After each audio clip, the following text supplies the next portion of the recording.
Mike's hot. All right. Beckman Unleashed podcast number 14.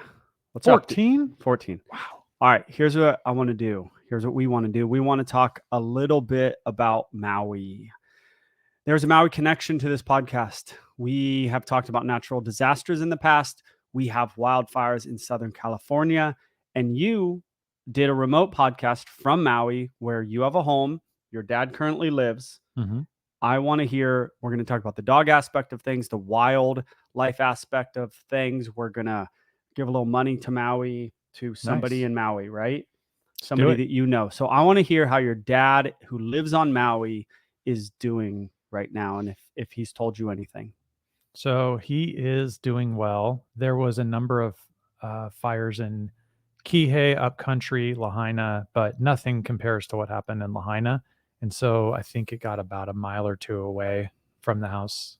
From your house. But wow. But there's a lot far. Like we said in the last podcast, there's a lot that can burn between there and, but what happened in Lahaina was like something I've never seen. I mean, that the way I try to tell people at work, like what happened is it's like Times Square burning down in New York City. The like size of it. No, just how important that part of Maui was to the island. You told me that. Did I? Okay. Yeah, no, that's interesting. Tell the people that. Yeah. So because I don't think most people know that. Yeah. I mean, there's obviously every part of Maui is important, but Kihei is more of a normal place where people live. Lahaina is the like hustling, bustling tourist area, but there's whalers that were there back in the 1800s and stuff. So that was a big whaling town.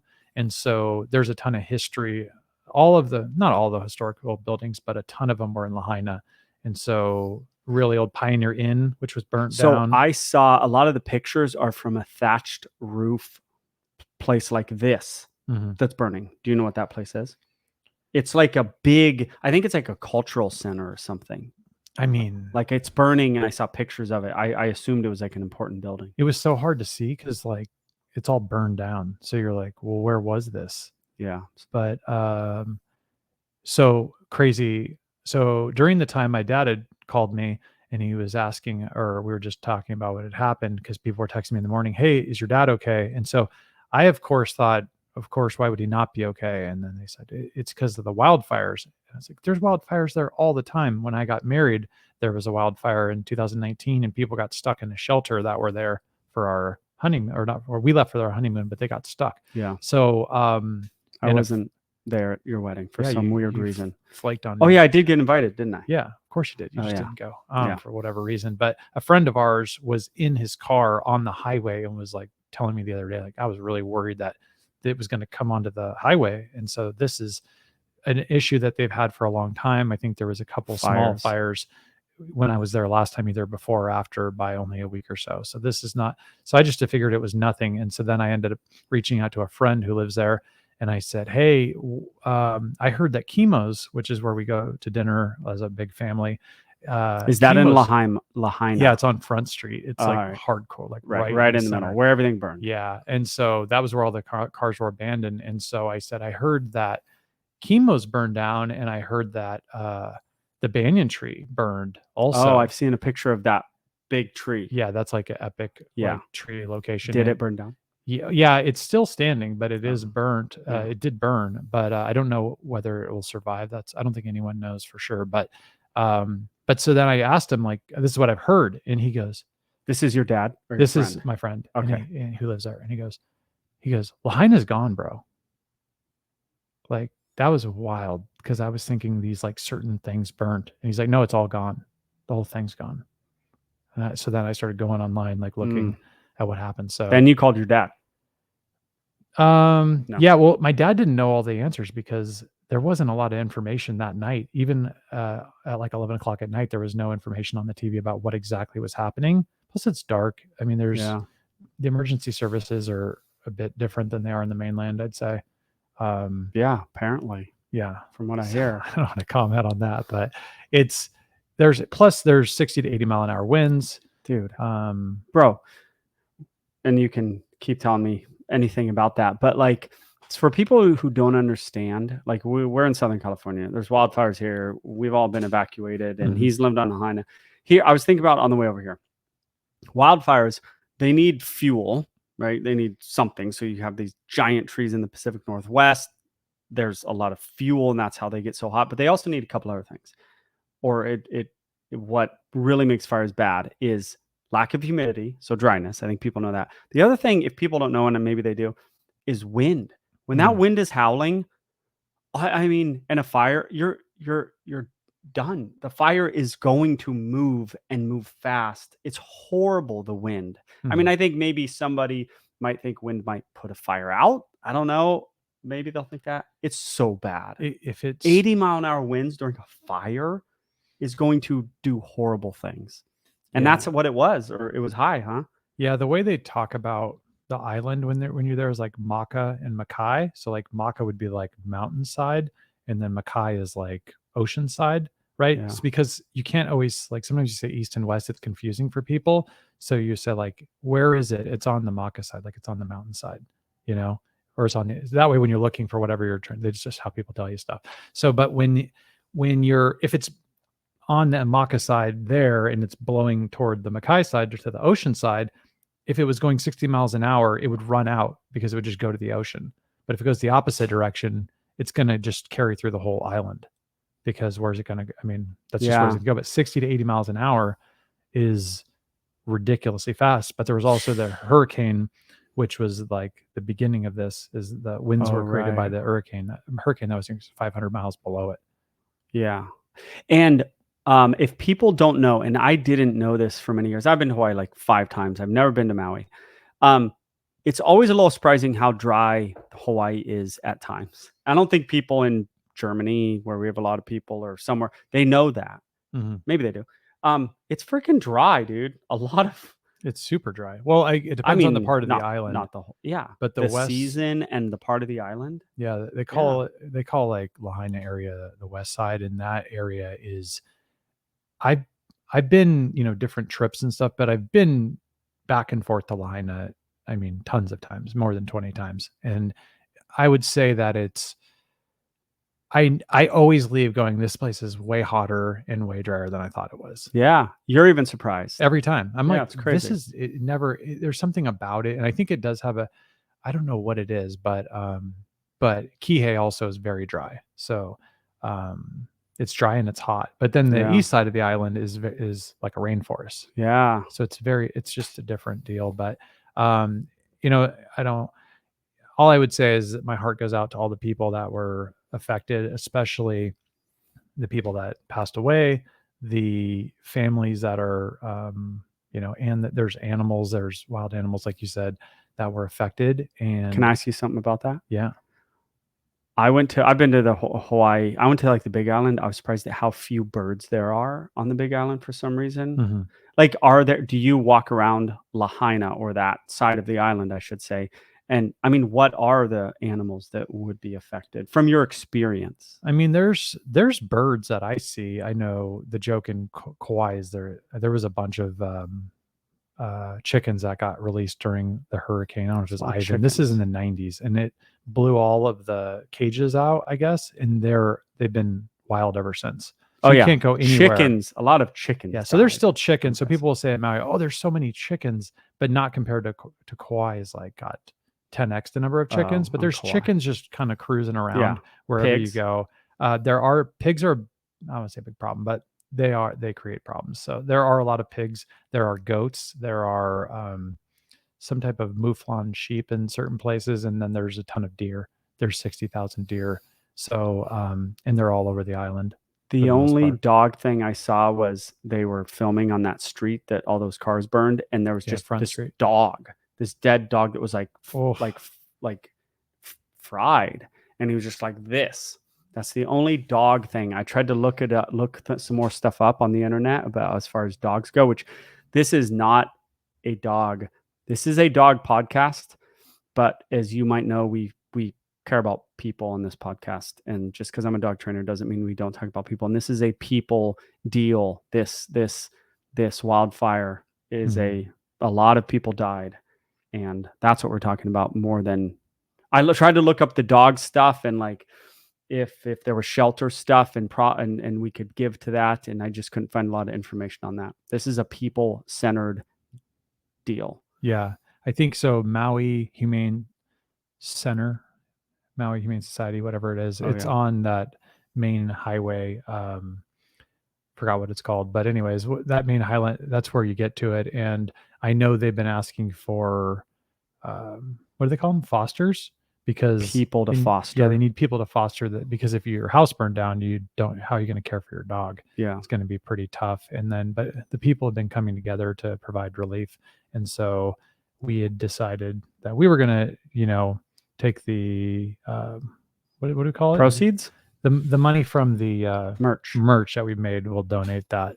But we're going to give it to somebody directly. We don't know what we'll do. We'll put some relief stuff in the description box, but we're going to actually give it to a specific person, because he's been, I guess, I don't know if he was on CNN or not, but he was working with the guy, and I could look up his name. Someone did a CNN bit about it, but they're literally taking aid directly to people. Which, do you know this person? Yeah. All right. So we're giving it to a guy. We are. Yeah. I don't know about these you. people. I don't even know if they would let us post that on. Yeah. No, we are. We are the podcast. Me and you. We're giving it to a guy. Yeah. Who is on the ground, because I personally don't want to go, here's American Red Cross, like here's this little bit of money that we're going to give. I'd rather go hand it to a human being, and us giving it to this guy, who is doing work we believe is going to go directly to a human being. That's our choice. And that's what he was saying, is like they're running it over. And I felt it was pretty cool, because my dad, I guess he's been known to hoard a few things, right? And so yeah, you've told me that. So it's a interesting issue. But and then also he goes to Costco and buys all kinds of stuff. So then he just was going through and donating tons of stuff that he had. So I felt like pretty cool that he was doing that. Anything your dad that you've talked to your dad about during this process that you want to share? I mean, I think the thing too is a lot of people go, it's a weird part that the getting in and getting out of Lahaina is very difficult. So when everyone knows who's been in Lahaina, they know that when you try to get out to go to the airport, if you get stuck in traffic, you're stuck. Like you can't get out. There's only there's two, it goes all the way around, but it's very frowned upon to go the other way, because people live back there, and we're talking like super narrow roads on cliffs and stuff. So you can only go one way, and it would still take you forever to go the other way. But because of that, it's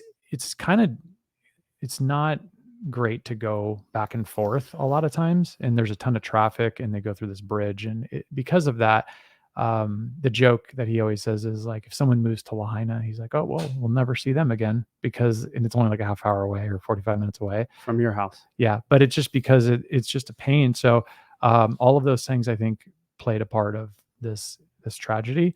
And but I was thinking that more than tragedy, to me, the word is like horrific, because if you think about, I saw those abandoned cars on Front Street. Yeah, the pictures. And people jumping in and having in the water. Been there last month and in that same place, going to chemos and doing that. Like, to think about being in that position yourself is like hard to imagine. Like, you can't believe that I think they call it like the emerald or the jewel of Maui, something, but it used to be the capital of Maui long ago, when it was like the kingdom of Maui. But the fact that it's like totally gone is still hard for me to believe. Yeah. But I do think about all the impacts. So, I don't know. I feel like hopefully there's some money coming in, from the government to help these people out, because, they're pretty good about giving money to random stuff. So I hope that people that live here are, or that are Americans, are getting taken care of. Yeah. I can't help but get a little caught up in some of the conspiracy theories a little bit, and I think a lot of them are totally unfounded. Mm-hmm. But there are some out there about the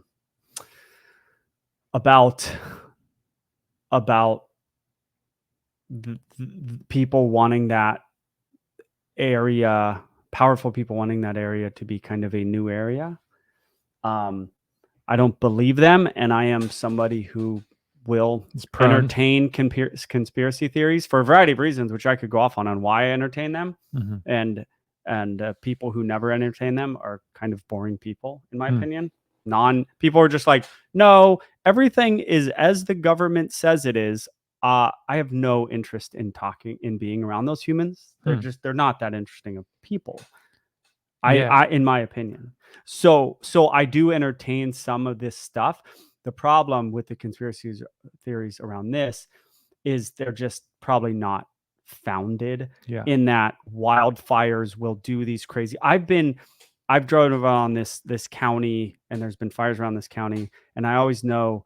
I mean, you'll see houses will just get burnt, and there'll just be one burned, 10 not burned, one burned. Wildfires go through and do weird stuff. So the conspiracy theories of how these certain places burnt down and certain ones didn't is very unfounded, because wildfires are weird. The sparks go into the eaves. Yeah. And then if your house is just one of the house that a spark went into the eave and burnt the house down, then that's how that works. Yeah, the embers, right? So we're not going to entertain a lot of those. Plus, I was thinking about it on the way over here. My friend Dawn was killed at SeaWorld in Orlando.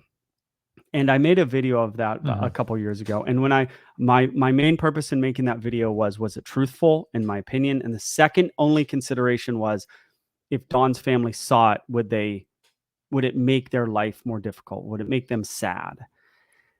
So, but I don't think talking about a conspiracy theory about this would make the victim's family any more sad. If something, God forbid, happened to my family, a wildfire thing, and someone said something, I probably wouldn't go, it was just a fire. Why are you saying it's something else? I don't think it would affect me. I don't think it is. Does that make sense? I don't know if talking about a conspiracy theory makes it worse for the families, or if it does, I don't want to do it. Yeah, I don't think, because that's what matters. I don't think. I mean, I think people want answers. I didn't know about this this conspiracy theory until like a few minutes before. I didn't know that this was going on. Now, my belief so far, the fact that it could be something other is just really bad to even entertain. But from what I understand, this is, and I don't want to get sued here, right? So, but all I would say is that from people I've talked to on the ground, I talked to a guy last Thursday, or I think it was last Thursday, who was saying that there were down power lines, right? And so I don't know a lot about how fires start, but I feel like a down power line is not good if it's dry and it's windy. So I think there was multiple of those. I know it was 60 to 80 miles an hour, like you're saying. When the embers start flying, it doesn't take a lot to spark a dry area. That's true. And so, to me, the most obvious answer is the most likely, right? Yeah. But cars, you know how hot cars are when they pull over on the side? You know how many fires are started by a car pulling over in brush? I've seen cars on fire before, bro. Yeah, cars catch on fire. I saw one on the 5 a week ago. Cars just fully on fire. Like, combustible. that will start a fire with 80 mile per hour winds very easily. Yeah, and you made a good comment about like the eaves and the embers, and that they just, like, what happens here in California is we have those different types of palm trees, and you, like, even I think they're called Mexican palms, but I don't know if that's like it's the ones that are you have to like clean them up as you go up the top. I call them fan palms, because the things are now like I need to fans. know. People let us know in the comments, but they have those like little seeds in them. Yeah, but the seeds like explode and they shoot like really far, but they'll land onto the next house. I didn't know this. And back in the day, when 2003, when the original, like, or the really crazy fire, 2003 it was the Cedar Fire, I believe is what it's called. That one, and then another one was the Witch Fire. It was 07. Yeah, I think it was 07, I believe. But we were evacuated out of my home that you guys see on the videos. Yeah, the 03. So in 03, people had shake shingle roofs, which are like it's like wooden roofs essentially, and the embers would land on the wooden roof, and then the whole thing would just catch on fire. But one thing I would say is a lot of there's times where there's nothing you can do, and this is what's scary about what happened is I read people say, well, you got to be prepared. I'm going, well, what are they going to prepare? If you live in the city of Lahaina, there's nothing you can do. Like, it went right through the whole city. And that one lane in, one lane out. I live in a city just like with one lane in, one lane out. And all the time I think, are we evacuating with these dogs? Because there's one lane in and one way out. It's freaking scary, dude. Yeah, and you can evacuate to a place that could be worse than where Yeah. you're at, right? It's so yeah, that's a concern. But this idea of, and then if you look at Rancho Bernardo, which is off the 15, there's some nicer area off the west side of the 15 freeway in Rancho Bernardo. This is in San Diego. Yeah, and County. they burned, like, it was just like you're describing. There's like these, there's no rhyme or reason for what burned and what didn't burn. Yeah. And I don't know. So yeah, but people end up building new houses and stuff, but Oh my God, the houses are so big. they're nice now. Bro, I would drive kinda around weird. like in 09. So Yeah. it takes like 2 years to get the insurance money and then build your house, or 3 or something. It's just like normal neighborhood and then just giant home. I'm like, oh yeah, that one burned, and Yeah. they got all that money. I don't know how insurance companies do it. They just give you like way more money. I don't know. I'm telling you, I these mean, houses are giant. if you have, but also too, I think people would want to, if you're going to have to rebuild from scratch, it's like, would you build it the way that it was already, or would you do it the way you wanted Yeah, it? but if you don't have I think they get more money from insurance. The way houses are giant The compared way to the other mine houses. works is like I have like a rebuild amount.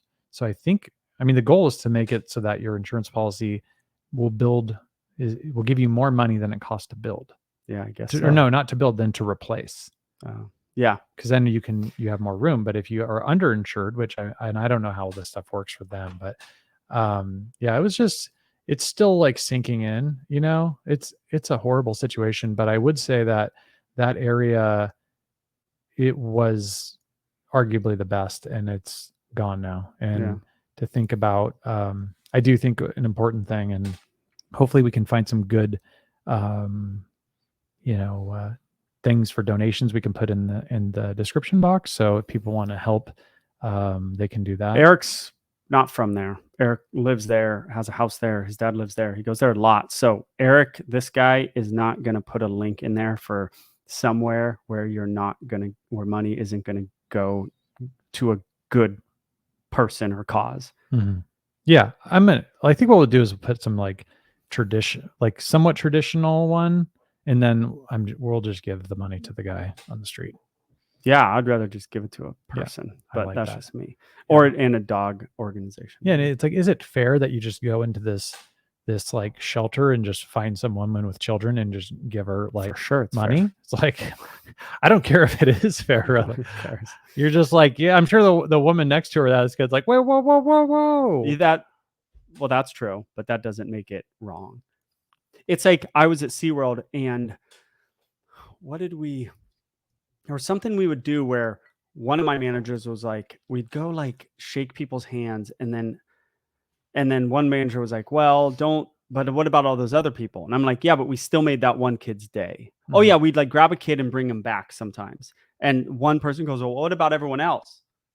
Doesn't matter. We still made that one kid's day. It's like president shaking hands kind of thing. Yeah, we still made that one kid's day.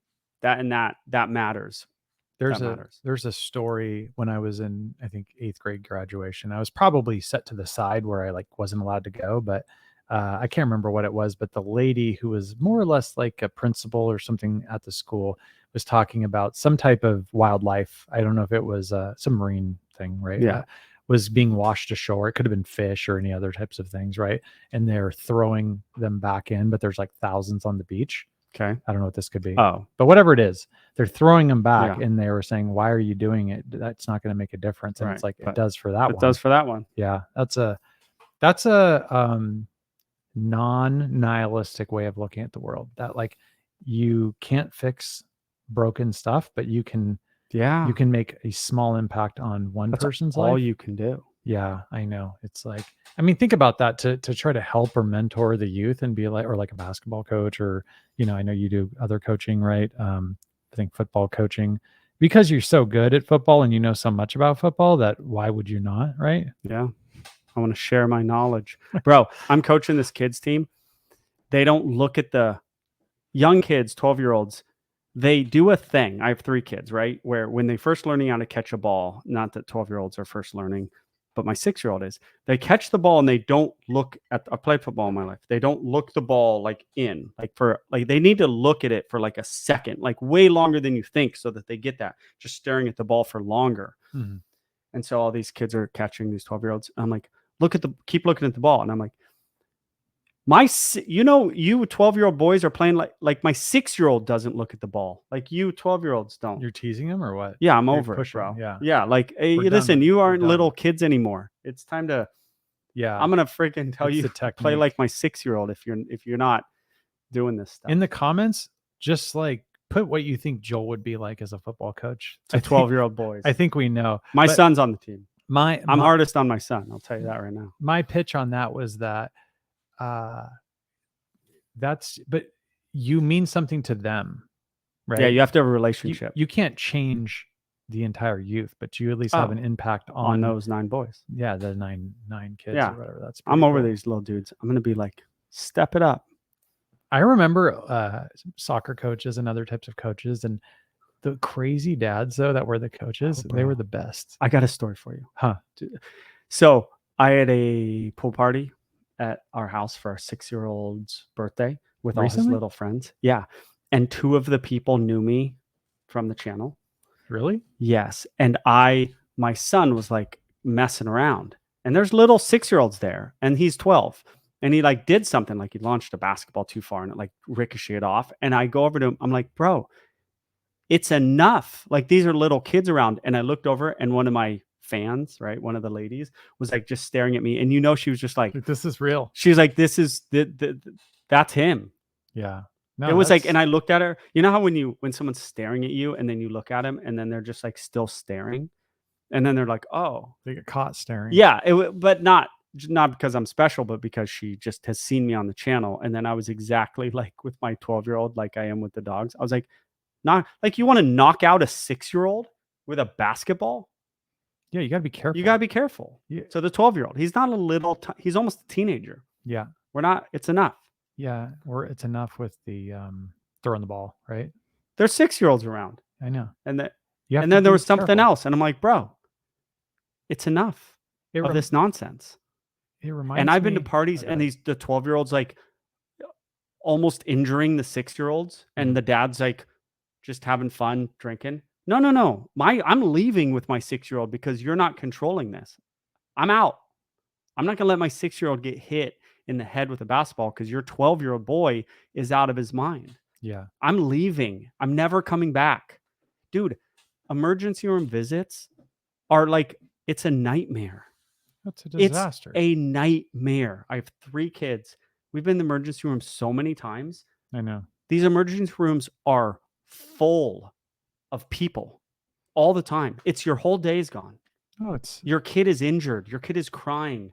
Money. We don't have like normal insurance. Yeah. We have like special insurance. They don't have podcast insurance. We pay it, and then they pay us back. Yeah. It's like, it's a pain in the butt. Out of pocket. Yeah. Yeah.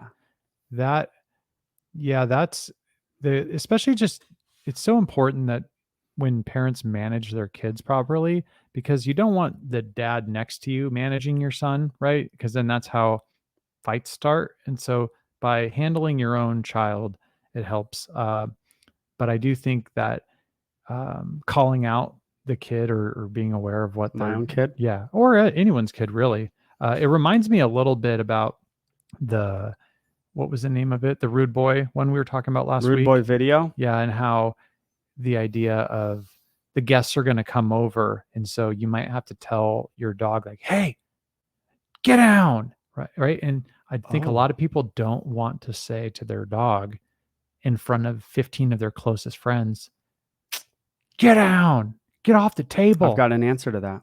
What do you got? You're absolutely right. You know where Prince was?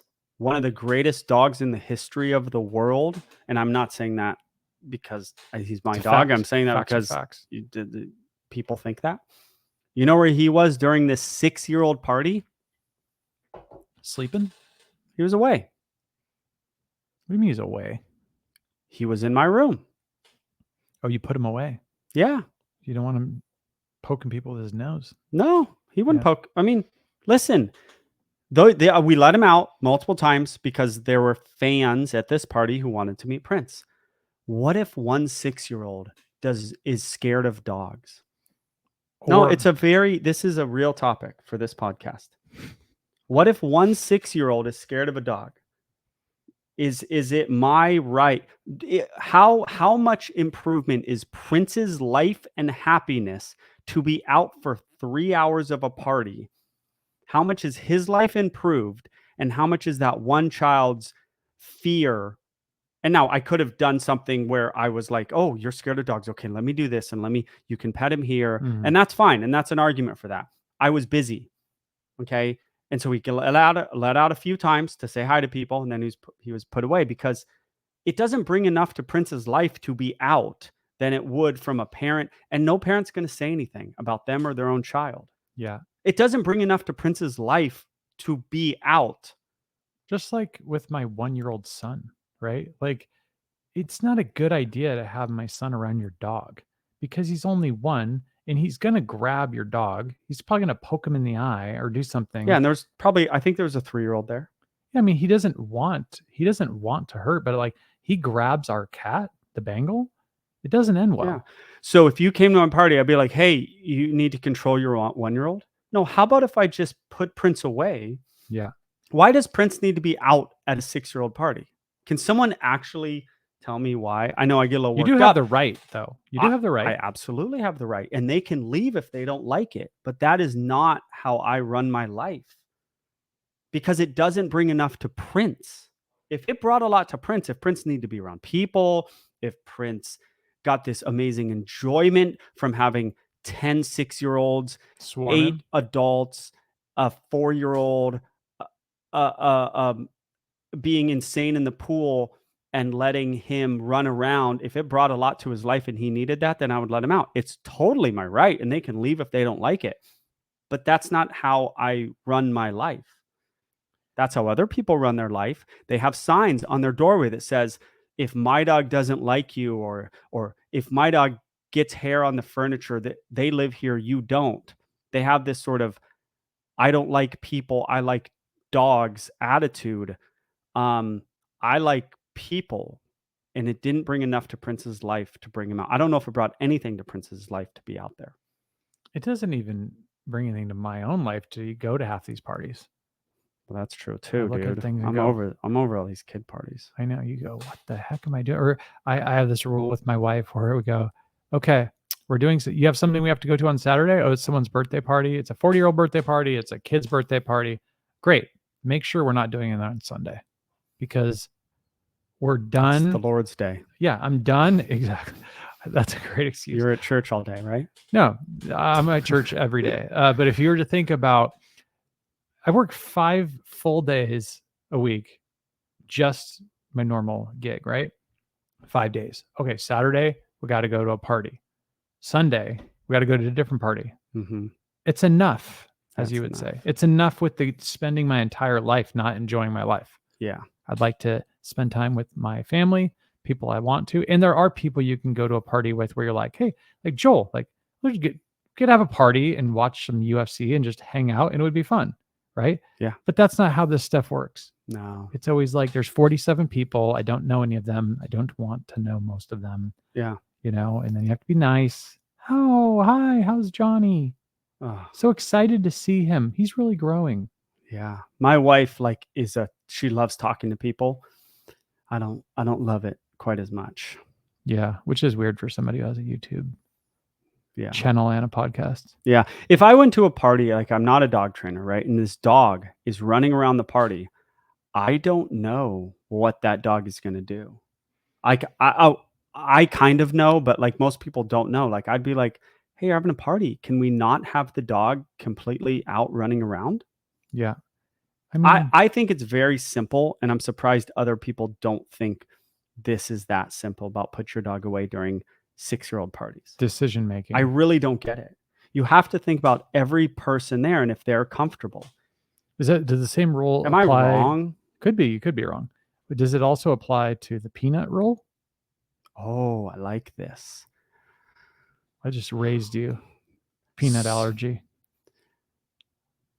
Oh, I stumped you. Bro, you stumped me.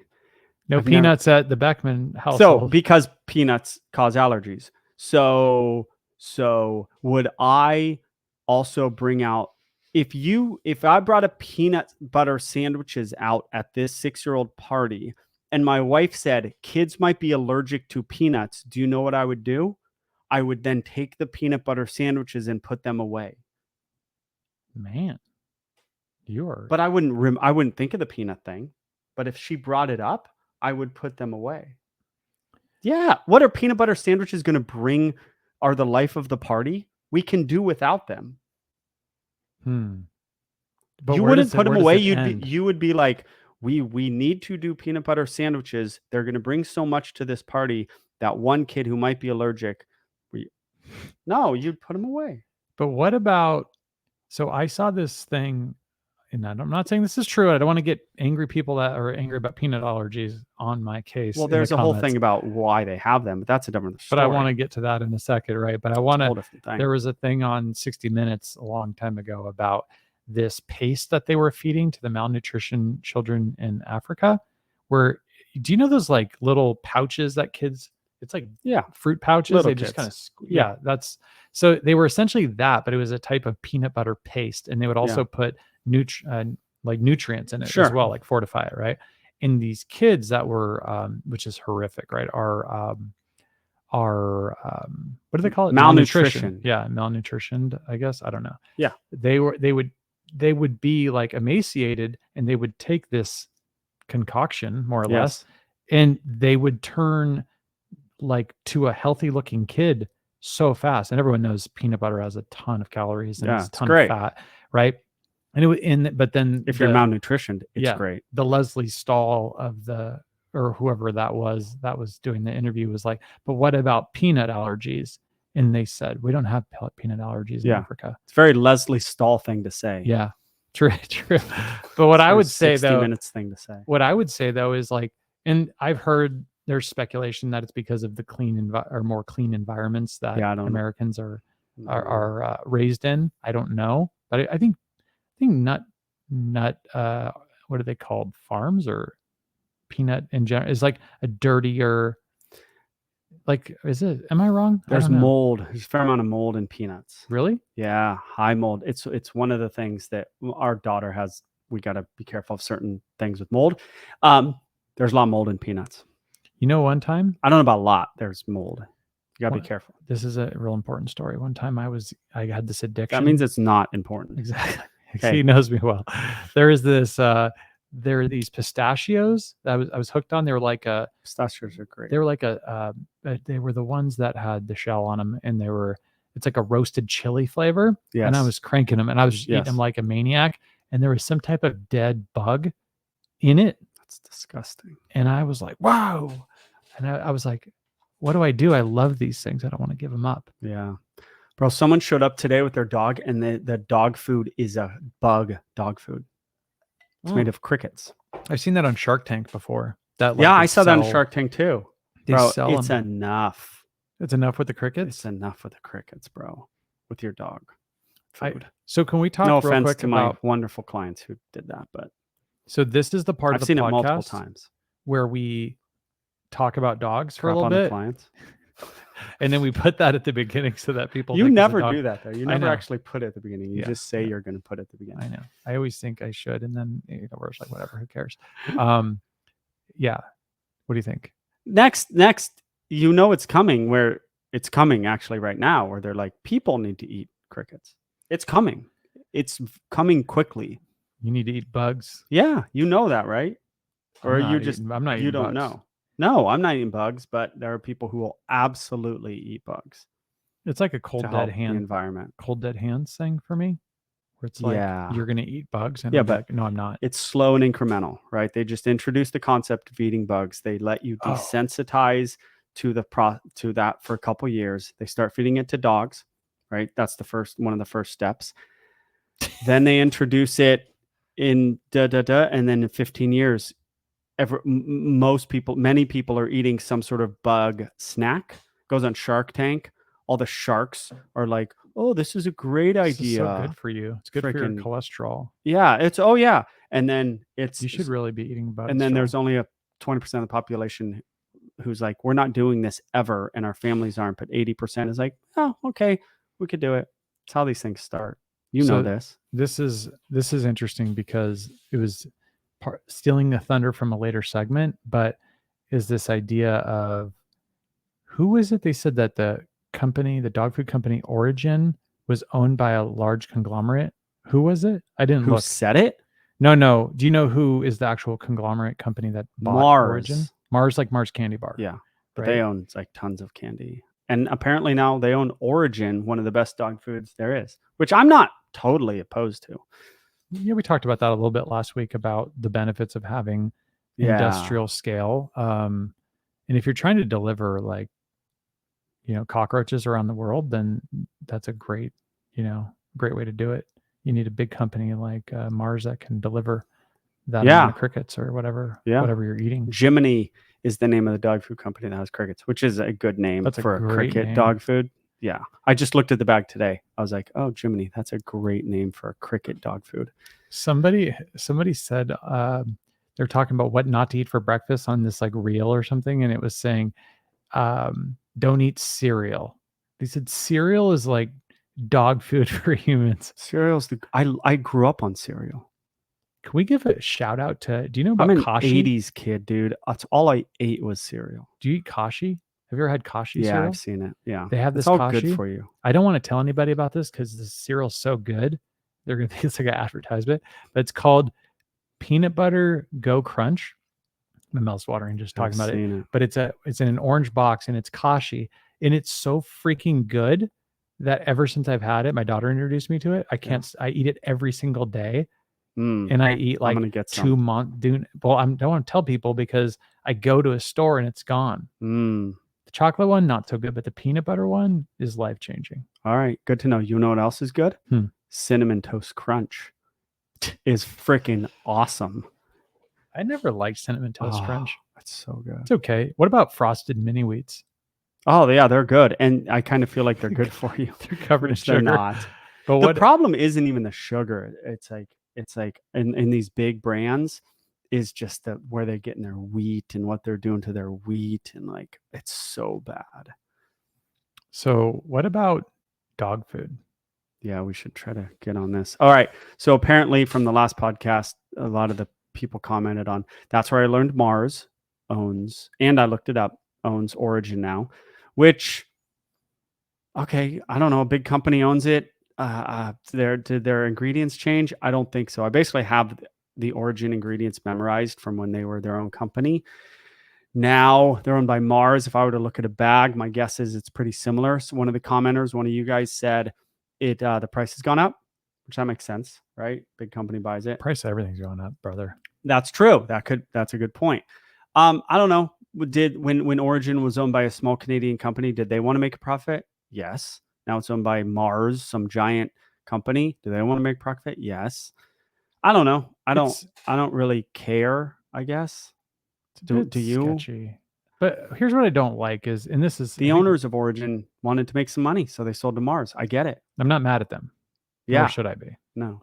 But my issue really is that part of this whole I don't want to say capitalist system, but this thing about we buy smaller companies that have this really great name, and then we kind of like use or milk this name to make people think that they're getting something. Totally. And I'm not saying that they are doing this. So, well, they are, but they can be, or they change the name. Yeah, but there is but do you know that Butterfinger? I think Nestle owned Butterfinger, and then they sold it to a different company, which was like a European. Our European friends on this podcast will know the name of the large chocolatier that took it over. They changed the freaking taste of the Butterfingers. Oh yeah. Did you know this? No. I'm a huge peanut butter fan. It's a different freaking thing, man. Oh wow. And it drives me nuts. So then I don't eat Butterfingers anymore because the chocolate tastes different. Yeah. I feel like chocolate just tastes different from when I was a kid. A Snickers bar, like it tastes completely different. Yeah, but you weren't allowed to eat junk food as a kid. Yeah, right. No, but sorry to cut you off. The Origin thing, I think it's just important for the consumer to go, well, I would rather give my money to this other small locally owned dog food people than the Mars bars people, which that's where the choice is made. And that's what I would do. But like on your last podcast, $10 million, it buys you a lot of goodwill, right? If Mars offered me $10 million, yeah, I would probably take it. Can I read you a comment that goes off that I thought just was saw your funny? password, just so you know. I know what My it is password. now. Yeah, I saw you enter it. Okay, Tell the people. Here's what the person said. Joel, this is Veridzil, VR, it doesn't matter. Joel at the beginning, this is from the last podcast. I just want to be exactly how I am. I want it exactly how it is. I said that at the beginning of last podcast. Yeah. Whatever I was talking about. Joel, an hour and 20 minutes in. Yes, I need millions of dollars. Yeah, he called you out. I like sold out within an hour and a half. Yeah, you just keep people of a talking. podcast. Keep them talking. They'll change their tune. That Origin money, that Mars. What about Palmolive? What about? Oh yeah, they were in the list. Oh yeah. What was the one name? of you commenters? There was like 2 different names. It was like Colgate Palmolive, I think is what it was called. Yeah, they own dog food, I guess. I mean, I don't know. I don't want to give my money to the Palmolive people. I don't know. We're giving Prince like a frozen diet now. I think just for dogs. How about this? I don't feed Prince. How about to take it full circle though? When, I mean, hopefully like they can like donate dog food and stuff to like Maui as an example, but it's like we all have our preferences about what we do and don't want, and we want GMO free food and stuff like that. Yeah. Then like the wildfires hit, and you're just like, give me any food you got. Like, what do you know what I mean? Like, it kind of brings you to that like more of a survival level where, that's true. When you're thirsty, you drink out of a plastic. Yeah. Thing. I will tell you, remember like in the middle of COVID, you'd go to the store and like the shelves were empty, but then there's all this Beyond Meat. Yeah. No one touched People are like, nah, dude, we're still not doing it. So Beyond Meat is funny because I was interested in that early on and I bought the stock and it went really well. And I sold it, I think at like $162 or something like that. And it wasn't because I was smart, but it had went up so fast that I was like, how did it go up this fast? Yeah. I was like, this is amazing. But then I'm like, it doesn't have any better prospects than it did like a few months ago. So then I just said, well, made a lot of money. I'm just going to sell it. So I just sold it. Yeah. And then it fully, like a year or two later, it wasn't like right away. It imploded. I bet. It imploded. And I still am not against, I don't know if I'm against cultured meat and stuff like that, but I think it's weird. It's weird to think about like people didn't want the Impossible meat during that time. I know. I mean, there are some conspiracy theories about that I'm not going to get into that are pretty wild. We should talk about. I can't talk about it. I mean, instead of calling it Beckman Unleashed, about fake meat, we could call it Beckman Conspiracy. We could, any like dog commentary for today? Yeah, we've talked about dogs. Have we? Yeah, dog food. My dad's calling. Should I answer it or no? Yeah, you could. You probably should. To be honest with you, you're going to tell him. So you have a conversation. Then, if he wants to go on, just hold it up to the. That would be crazy, Mike. But you're going to have to talk to him. So I was going to talk about muzzles this week and everything you need to know about muzzles. But I think I'm gonna wait, and because we wanted to talk about Maui a little bit. Oh, hung up on your dad from Maui.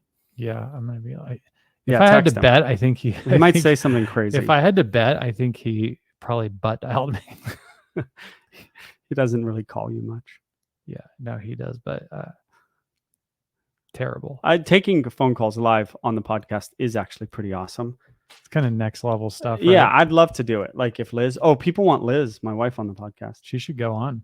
Should have her. They want her. Tell her to come over.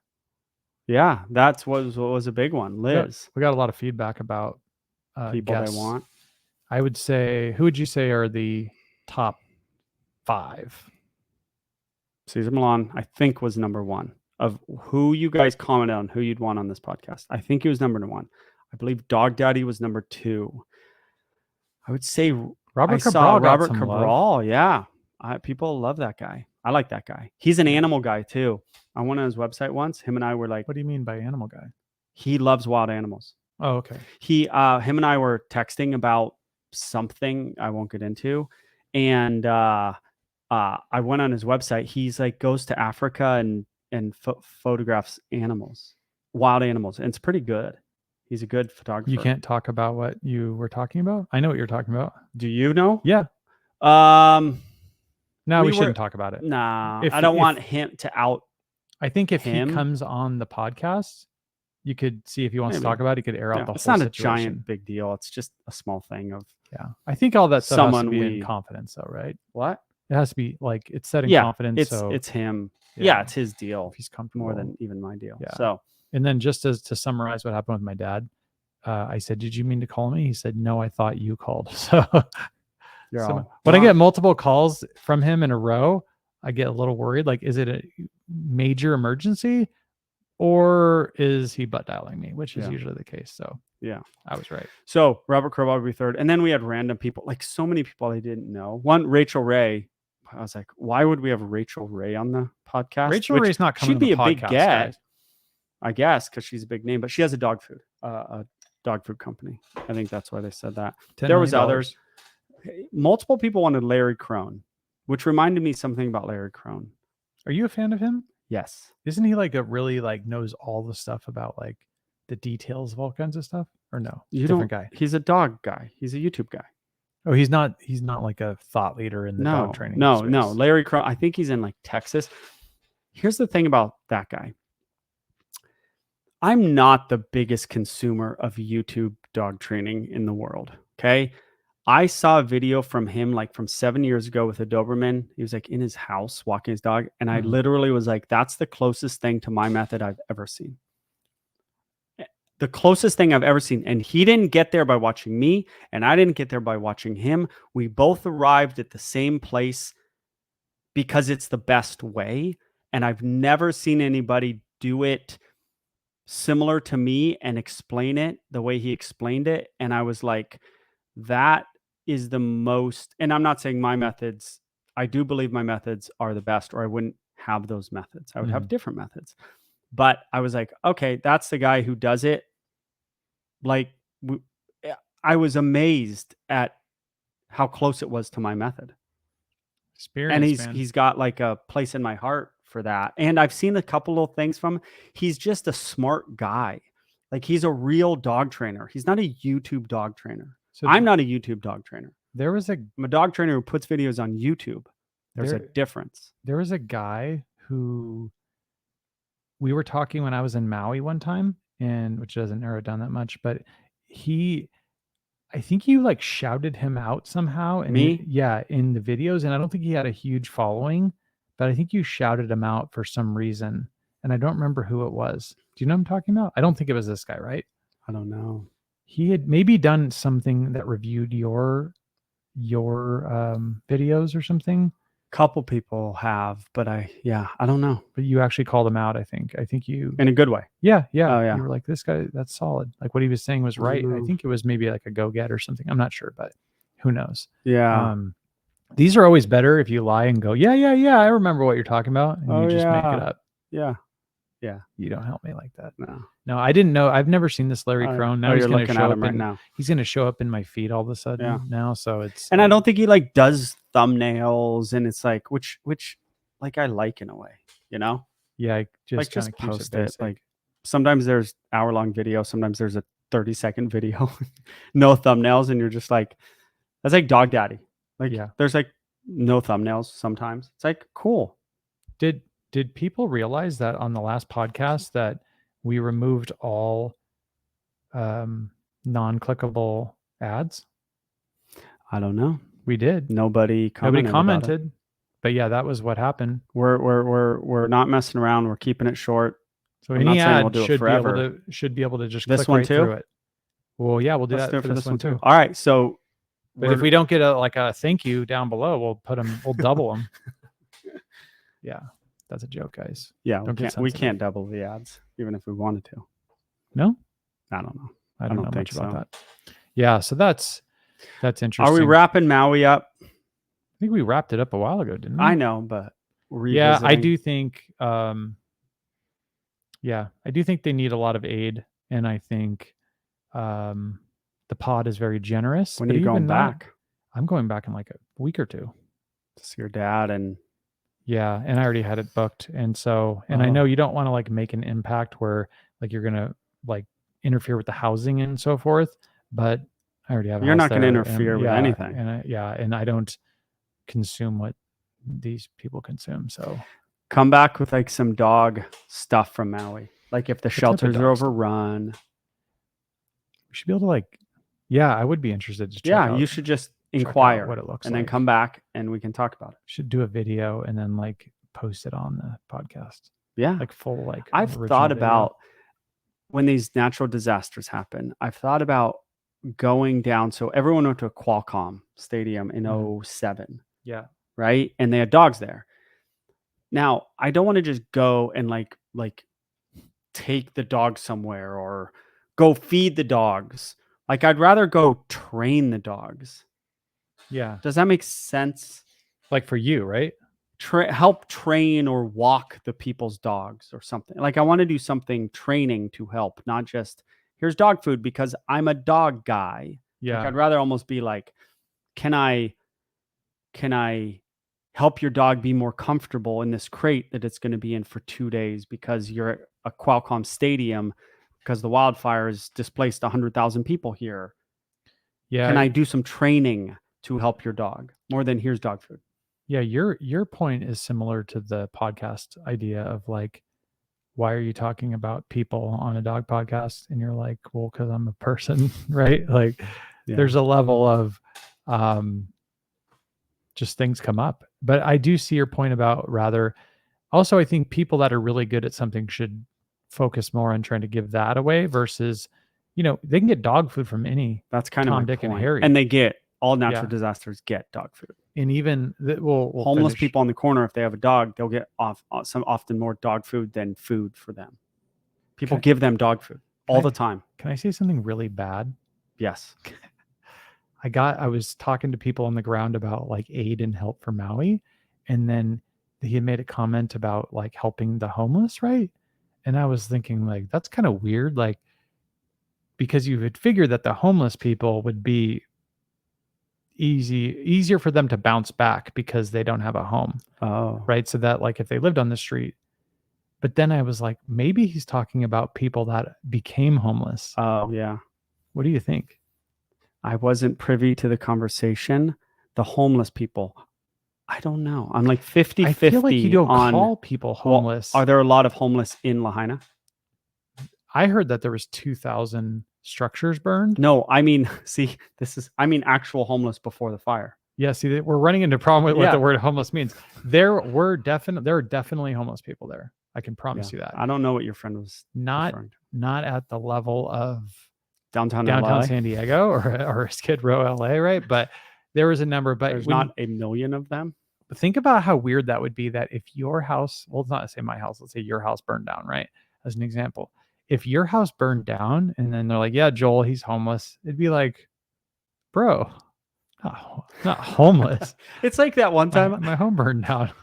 It's different. Okay, if I can say this, it's like that one time I called you like years ago, like a single dad, and you're all, "I'm not a single dad." Oh yeah, I think you weren't married. He was divorced. Yeah, but and I like use the term, and you're like, "That's a weird term to use for me." Yeah, like, yeah. Does that make sense? I think because it doesn't. It's not the most way to, or the most accurate way to, or precise way to describe. Do you remember that? Yeah. Yeah. But it's like, I feel like a single dad is more a dad that doesn't have a mom in the picture. That's right.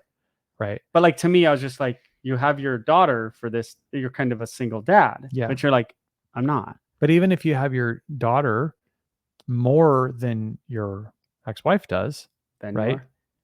I mean, you kind of still are, right? A single dad. But I mean, but it's, to me, I look at it more of just raising a child on your own. I agree. Which I think. And once you said that, I was like, yeah. Yeah. You never apologize for that. Because it wasn't like a slight. Yeah. You hurt my feelings. No, I did. Did I really? No, I'm kidding. No. So the homeless term. Yeah. Yeah. It's a weird term. Can I tell you something? If my Unhoused. house burnt down, okay, there were no dogs there, Mhm. okay, I've thought about this many times. Here's what I would do. It's kind of like if my car got stolen. Here's what I'd do. I'd go, my house is burning. I'd go, here's my family, here's my dog, and I would look at that house burning and I'd go, there it goes. Bro, my wife would But be freaking out and I'd be like, nobody died. I don't care. Really? Yeah. What about the pictures? Well, I guess they're all on your phone bro, now. do you know how bad it They're in the could be cloud. if your house burnt down with your dog in it? Yeah, that's like So you just remove levels. that. You literally go, oh, this is here. The family is next to me as we watch this house burn down. That's all. It could have gone so much worse. It's like if you live in Southern California or you live in New York City or you live in San Francisco or you live in, and you have a family with little children and a wife, and you have not thought about what you're going to do if someone comes up to you at a gas station and carjacks your dog, your car, you are dereliction of duty if you don't have a plan in your head. I think about it not all the time. What would you do? I would go, yeah, you can have the car. You can have my wallet. You can have whatever you want. I'm going to get my child out of the car seat. And he'd go, just get out of the car. No. You can shoot me right now, but I'm getting this child out of the car seat. This can be you can have everything. I'm getting this child out of the car seat.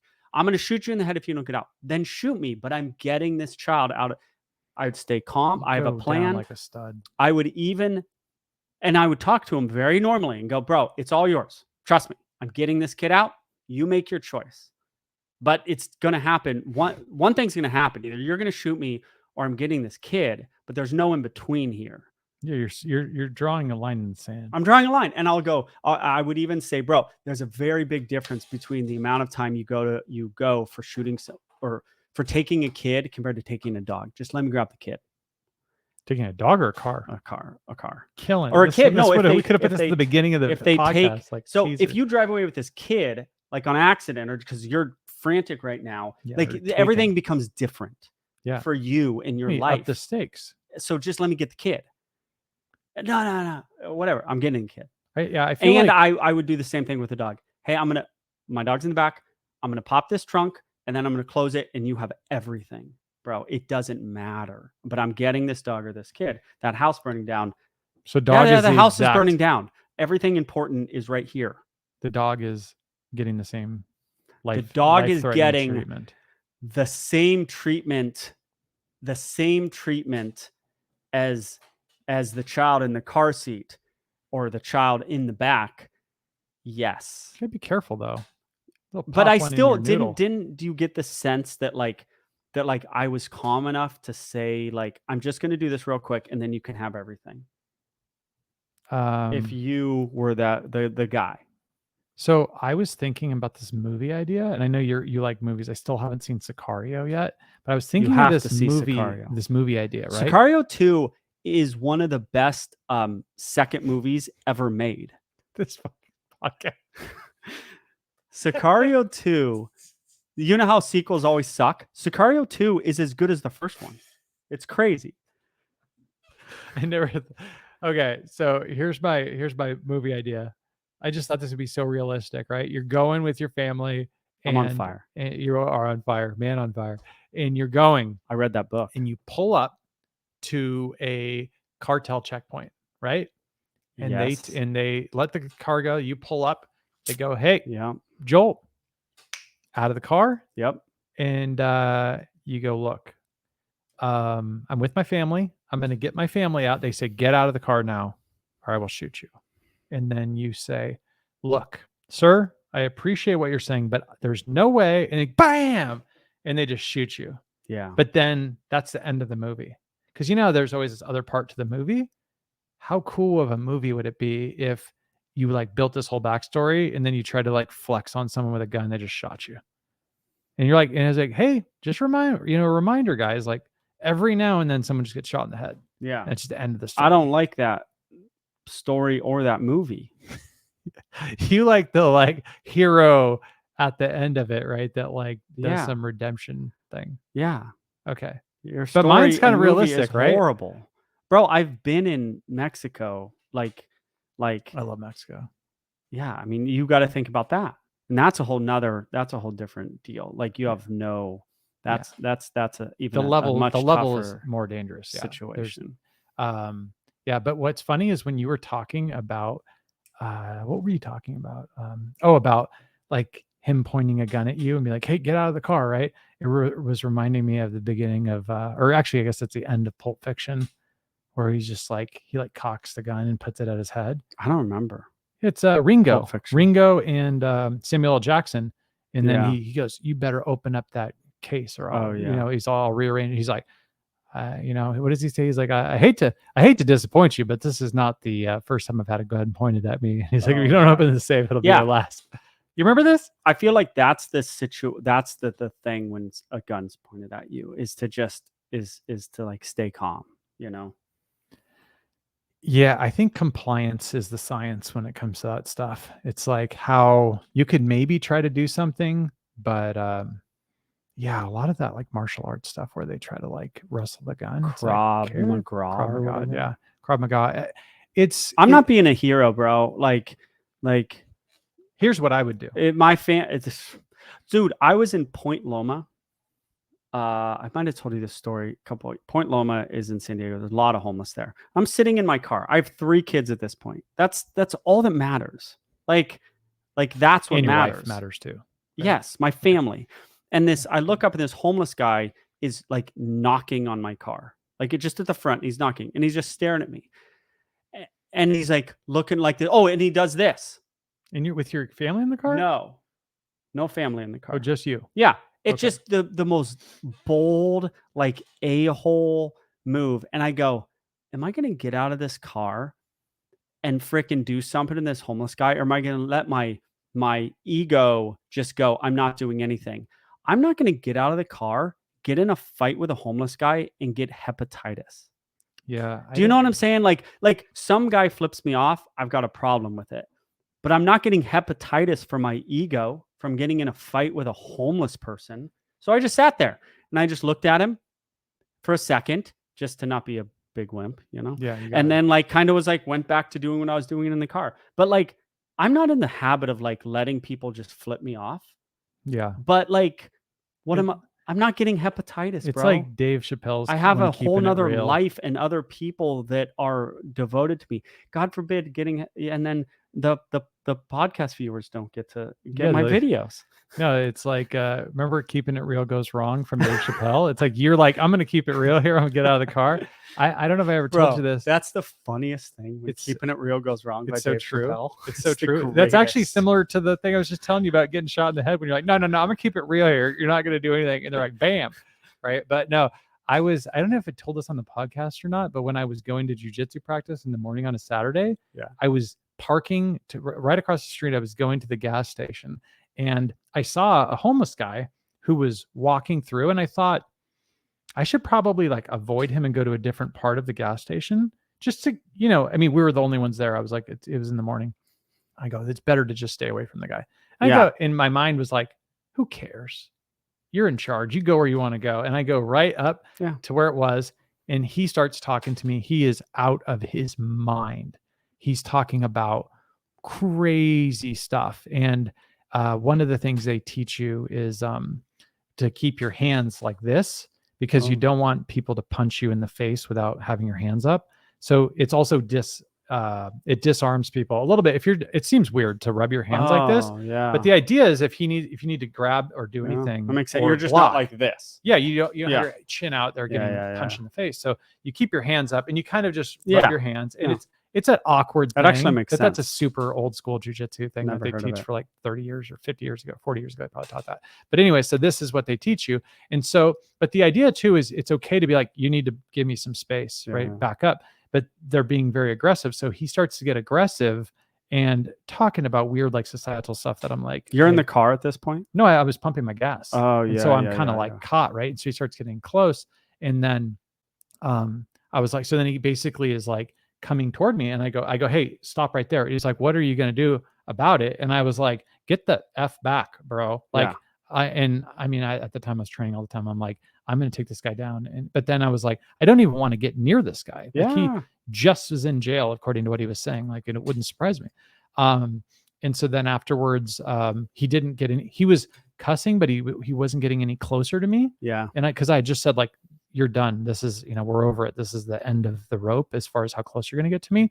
But I was very happy that like I had been training for a long time and I felt like comfortable or more comfortable. I was still not comfortable. And then I went to my like jujitsu class that I had with my professor and he goes, and I was like, kind of like hoping I did the right thing. And he was like, dude, never roll on the ground with people and like get in a fight in public. Like, dude, you have like wife, kids, you have stuff going on. Like the person is just in jail. But then also my wife is like a social worker. So she works, or she was until the kids, she was working in a behavioral like health unit and stuff. Right. So because of this, like people are out of their mind. And it's also not good to like, if you were to beat that guy up or something, or you like take him down and just like UFC him. Right. Like these people have mental problems. Like they need help. Yeah. You get bit.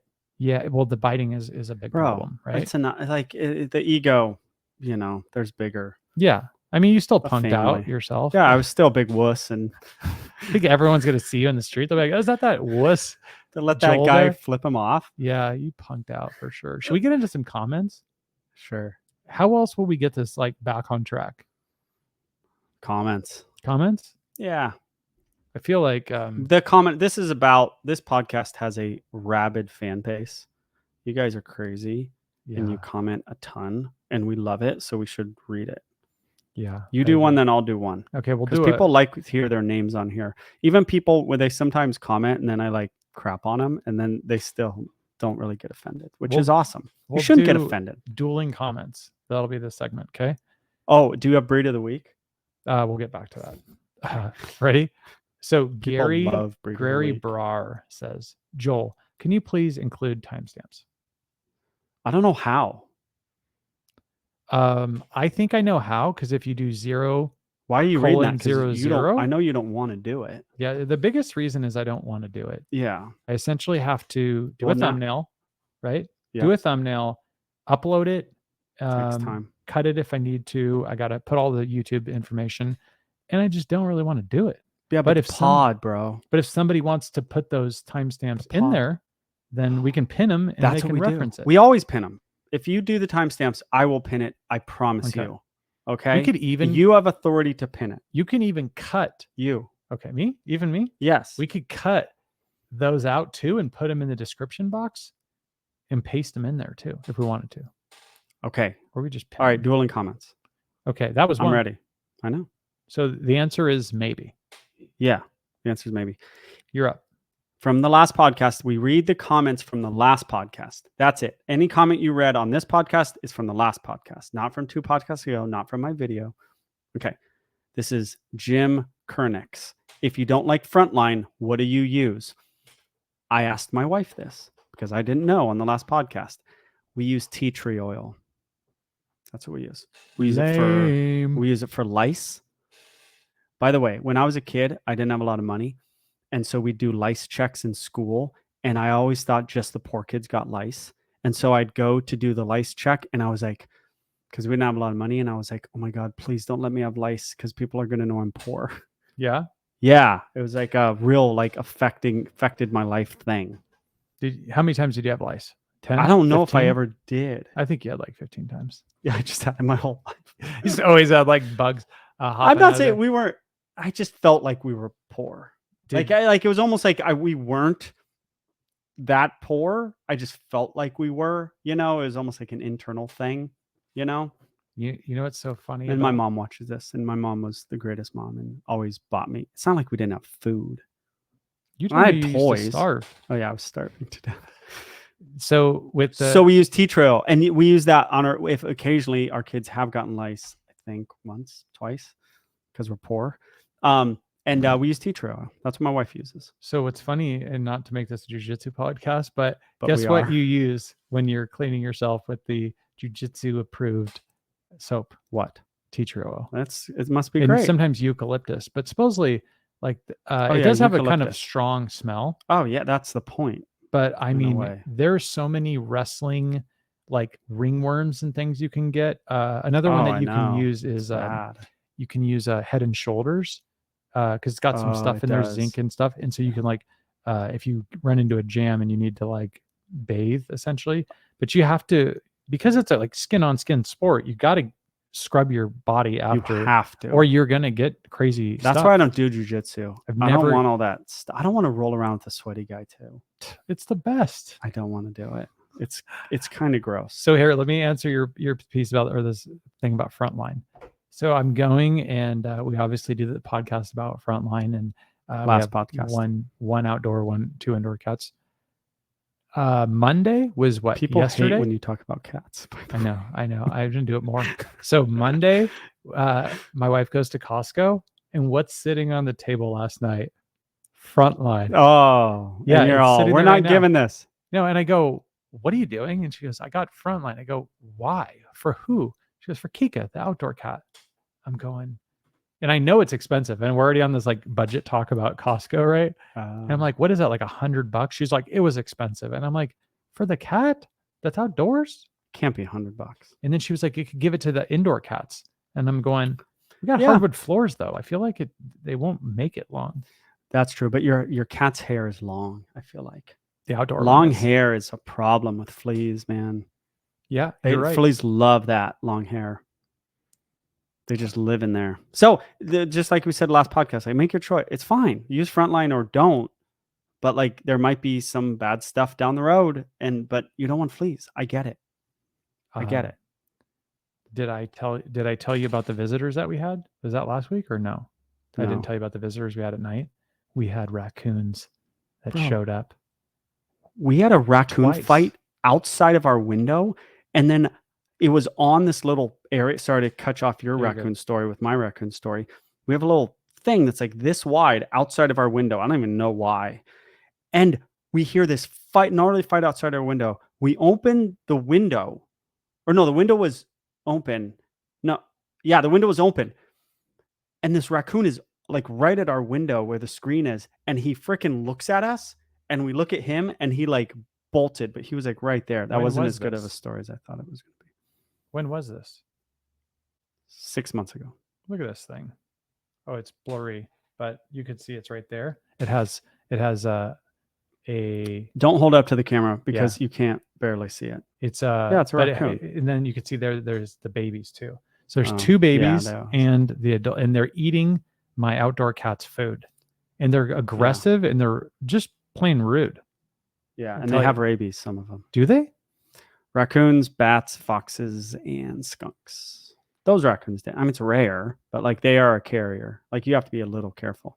They're aggressive Rabies, though. Gnarly. But yeah, so they have been at least twice. They've been to the house since our last podcast. Yeah. And Prince got skunked every week, like a few months ago. Prince was getting skunked every week. Sprayed in the face by skunks. It was bring it all in the house. His mouth's all watering. Geez, raccoons look a little cattish. They're similar size, a little bigger. Like I think they would. They're thicker. I still think your cats would mess up a raccoon. I think my Bengal could take it. Yeah, my Bengal's actually not that big. It's back to dueling banjos here. Off grid dogs. So I feel like I might have mentioned something before.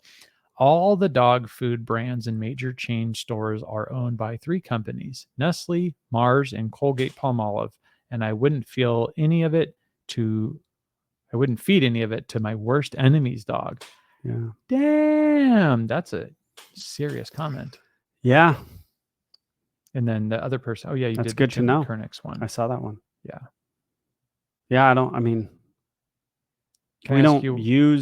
We eat very little Nestle. We don't use Palmolive. We use a better for you soap on our dishes. That's just our choice as a family. So I probably wouldn't feed my dog something that's made from them either. Shout out Palmolive. We use that green stuff. Like it's all green for all of it. We love it. Yeah. Cleaning dishes, all kinds of stuff. So, yeah. And we had Dawn, and then we just don't. Yeah. We had it, but then we just don't use it. This is Melodic. Dr. Melodramatic or something? Or no? something at Mellow something. You are wrong. I have raised 2 children on my own because their father was an alcoholic who never supported them until he died.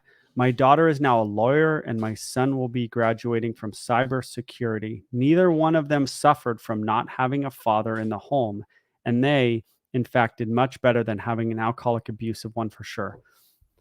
I agree. Careful. Those children did not.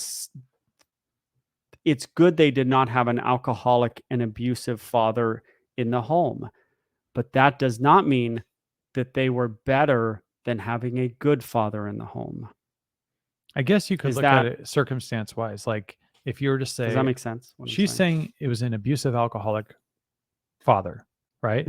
So she's saying that you can still raise good kids without having a father. I think this is true. It's been done before, right? You have great people. course. So It was done in my home. yeah. Yeah. Well, let's use a better example. Okay. I'm kidding. Okay, so we're with her on that. Yeah. And then you don't have a whole lot of choice. Also, right? you don't know what you don't know. Yeah, true. But if you just take it at face value, if you have potentially violent, abusive, Yes, alcoholic, not good. or get the alcoholic abuser out of the house, I'd go with get the alcoholic abuser out of the house. You too? I agree. Okay, so we are in agreement, and We're in agreement.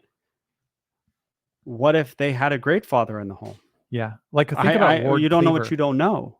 Like Ward Cleaver, if you had somebody who's like the epic father, there's a lot of advantages to having a really well balanced father in the house. You think? I do think. That's my point. Like.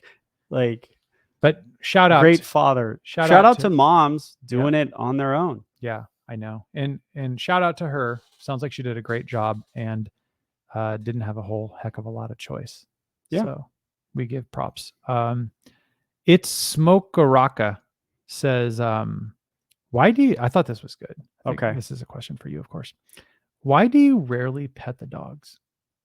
I just had a conversation with a client today. I will post the video because the dog tried to bite me. And so I'm sure it's going to make the cut. I reinforce the dogs all the time. And I do it with verbal praise. Imagine the dogs that I am dealing with, generally speaking. They are dogs that petting a dog as reinforcement, if this is their question, okay? Petting a difficult dog in a difficult situation where it is being aggressive to another dog or a person, petting them is a very powerful thing and should be done very carefully because it emboldens them. I told the owner today, don't pet your dog. This is not a love situation. This is a discipline situation. The dog just tried to bite me. Just because he didn't try to bite me does not mean you should pet them. I took the dog. I was walking him around and I basically bent down and I'm like, you're the best boy. You're the best boy in the whole world when he was being good without touching. Now, that question could be, why don't you just, I see you walking around with dogs. Why don't you pet them? Or I think it was in response to videos. The videos you see are difficult dogs. They don't need to be pet at that moment. They need some discipline at that moment. Petting is the opposite of discipline. Petting makes you and your dog think they're with you and they need to go get that dog or that thing 90% of the time. Yeah, the Rude Boy video, you sat down and pet the dogs, but they were not aggressive dogs. Good point. You know what I mean? It was one of the rare situations where the dogs were being pet. Yeah, and not aggressive. Yeah, and for your and there's a story behind that, right? Yeah. So I think the biggest thing is you're just saying, why would you pet a violent, overstimulated dog in the first place, right? Overstimulated being the plus you do that. There. You do the old, that's a good boy. Yeah. That's like your it's serious praise. It's praise. It's verbal praise. It's not touching. I use this example with my clients all the time. When my employees leave, you manage people. Mm-hmm. I don't go, oh my gosh, you did so good today, and put my head on their shoulder and go, oh, you're just the greatest employee in the world, and be this like this. That'd be creepy, by the way. It would be super creepy. And I go, good job. You did awesome today. Like this touching thing is a weird thing. We're over Pet it. them all day at home when they're not barking at the guests coming in your house. I don't Mm. care. Don't do it during these situations where your dog is already resource guarding you, telling other dogs to get out of there, protecting you, overstimulated. Yeah, Yeah, it's enough of it, it's enough. as you'd say. It's enough I got a petting. question from Jay Creole. He says, "What's your take on Garrett Wing from American Standard Dog Training? Isn't it canine in there also? American. Go ahead. Standard canine, right? I think I think so. Getting called out on being abusive in his training methods. we talked about this last week. Yeah, but it was more about there was a Zach George element to that last comment that we talked about last week. Oh, I tried to. And I didn't know his name was Garrett either. I know Garrett Wing. Yeah, we didn't know this. Garrett Wing. We like him, don't you think? Yeah, I like that guy. I like that. I watch his videos. I watch Dog Daddy's videos. I don't have a choice though because they just are on the feed. Yeah, But they're very good at what they do, and they do a lot of shorts. A lot of shorts. But they're good at what they do, and I think it's entertaining. But I have a lot of respect for Garrett and Dog Daddy because I see the dogs that they're working with. Yeah. And you always say this to the positive folks, like, yeah, like show me the videos. Yeah. Show me what you're working with. Yeah. But they never do. Do the Cane Corso, the Dogo Argentino, the Borbal, the Giant German Shepherd, the Rottweiler. Do the videos, then you can talk all day. Until then, you can't talk. Garrett Wing. I like his videos. He's like the top 3 dogs you shouldn't get, and then he goes through it quick and fast. He's good. He's good at that stuff. Yeah, he is. He is. I feel like he does a lot of material, like the overall amount of videos. Maybe they just do more shorts, and that's what I see. But I feel like I'm like, wow, these guys, and Dog Daddy too does so many videos. I know. Maybe we just are slackers. They do a lot of shorts. We could take this podcast. Our thing is not shorts. We could take this podcast and chop it into 4,000 shorts. And no, we dump it. We could, and we've talked about it. We're too lazy. We're just not doing it. Yeah. No, we have a reason we don't do that. Mostly because we don't care, though. Okay. Yeah. We don't care that much about shorts. Shorts, yeah. I think Larry Crone would be a great guest. He always seems like a good time and can shoot the shit. Oh. You just said a bad word. I said a bad word. We're trying not to. I got an email and someone's like I said, I'm not going to change anything off one email. But the person was like, you said like geez, which is that short for Jesus or something? It was like a really weird email where they're like, I'm not going to let my family watch this anymore because you said Yo, this is not a family show, brosif. Don't give me this. Yeah, so Larry Crone, we already talked about Larry Crone. Yeah, we did. That's a great point. I got one from Shonji Power of 2. It says, it's a false question. Discipline means they know where the boundaries are, and knowing where you stand in a relationship gives so much security and comfort, especially if you're the less powerful one. Parents aren't friends, and kids will love you for your boundaries, for the boundaries. That's a deep conversation about dogs don't love boundaries. You for your boundaries. I think they do. I know. Yeah. Everyone thinks they do. I mean, I think a dog would love to run around and jump on everybody and be an insane freaking dog, and I think it'd be the happiest dog in the world. Like we mentioned with the Rude Boy video, those dogs, you were hard on the dogs and they loved you. But did they love me more, or was it the same amount of love? Was it a respect? Yeah, I mean, I'm not saying, obviously you discipline, my whole thing is about discipline, but this whole notion that dogs want training, it's an unpopular opinion. I understand what I'm saying is very unpopular and goes against the grain. Dogs are super happy launching themselves at human beings and running the streets and running away. I don't know if the alternative makes them more happy. I think you want to think it makes them more happy, but because you do it, it's because you want to train them, but it's mainly for you. It's not for the dog. It's for society. And for society, great, but let's not act like the dog's happier. I mean, yeah, I think the point is that it's not the point, right? The point is not how do we make this dog as happy as possible. It's how do we That's true. Protect the dog. How do we protect our family? How do we But protect other kids? Hundreds of clients have said they're happier being trained, and I don't say it because like I don't want to waste I think they're the right. clients. I don't. I think they're right. Yeah. Just the same A way lot, when you think like a lot of people. when Caesar put those working dog vests on those dogs and starts like loading them with like canned beans and stuff like that and like That's corn. different. He starts putting them on it. Well, no, I mean they're training them. I know, but they're being tired makes you happy. But they're scratching it. They're scratching an itch, right? Some of these dogs were bred to please humans. Do you agree? Yeah. No, I think working makes a dog happier, but I don't know if just discipline and training makes a dog happier. I think insanity also makes dogs happy. I feel like just nuttiness. I feel like you're breaking away from your brand here. I feel like you would be arguing the other side of this. Yeah, you can feel like I would, but the truth matters. Or I'm not saying it's 100% the truth. And there's nuance to this conversation. What does happy mean? All these things. But like the notion, the blanket statement that a trained dog is happier than an untrained dog, I don't believe is true.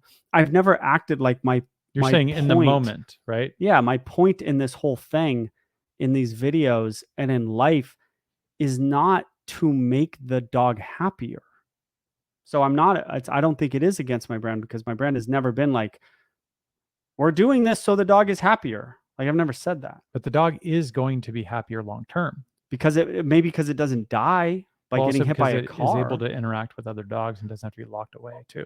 That's true. Okay, I guess I'm going with like jumping on people coming in, and you're talking about in that second, the training specifically doesn't make it happy. Yeah, dogs jumping on people, I look in their eyes, they are out of control and they're happy. I don't know if them sitting in the corner in a downstay, if they are any happier. Them pulling on a leash and them not pulling on a leash, they are as happy pulling on a leash as not pulling on a leash. They might not them be running away from you and peeing on bushes and not coming when called, they are not happier when they came to you. I mean, even with all treats, they still enjoy the cruising away from you and not listening to you as much as they enjoy listening to you. So they're doing what they want. They rather do what they want. Yeah. But don't you think that with humans, if you get to do what you want, you end up being not fulfilled? I think it's a little different with humans. Do you think humans are more likely to appreciate discipline? Yes. But when they're young, they don't like discipline, right?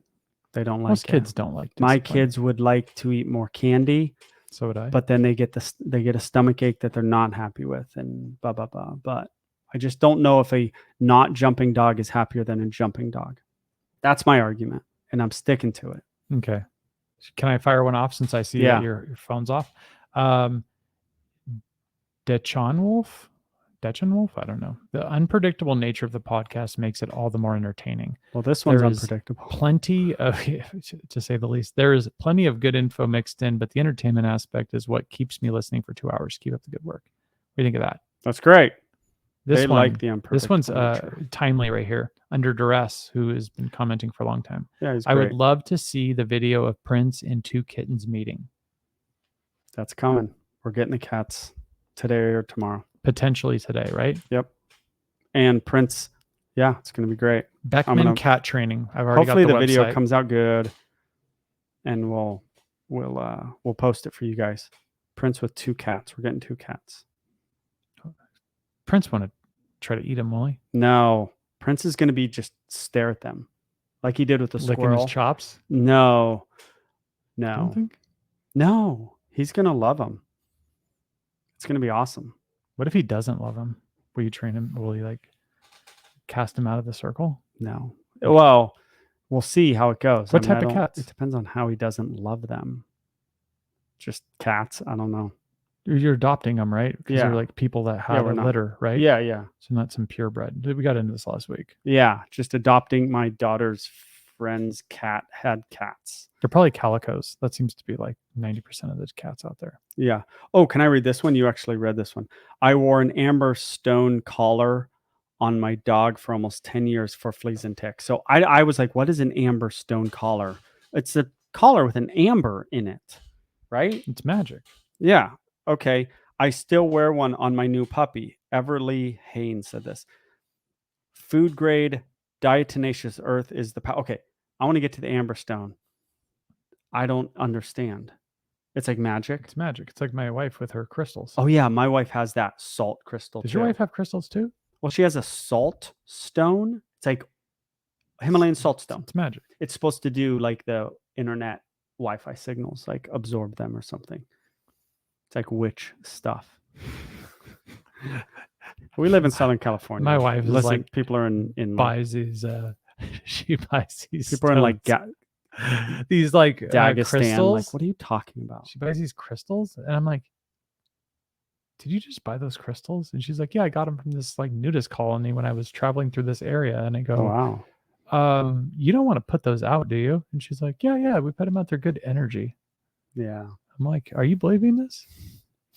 That she would. But then she also mentioned diatomaceous earth. I would not deny that diatomaceous earth could propel or repel insects and other things. It dries things out. Diatomaceous earth is a weird thing. People have sent it with their dogs.